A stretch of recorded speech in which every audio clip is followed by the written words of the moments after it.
Bərdə rayonunda radikal dini cəryanların gənclərə təsiri necə qorunmalı?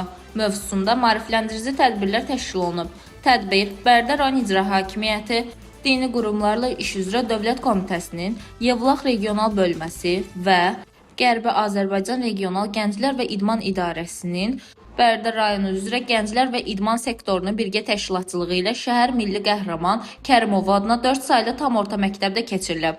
Tədbirdə müvafiq qurumların nümayəndələri, məktəb rəhbərliyi, müəllimlər və şagirdlər iştirak ediblər. Çıxışlarda dini radikalımızın mahiyyəti, fəsadları, gənclərə psixoloji təsir üsulları və bu cür təhlükələrdən qorunma yolları barədə məlumat verilib. Maarifləndirmənin əhəmiyyəti də vurğulanıb.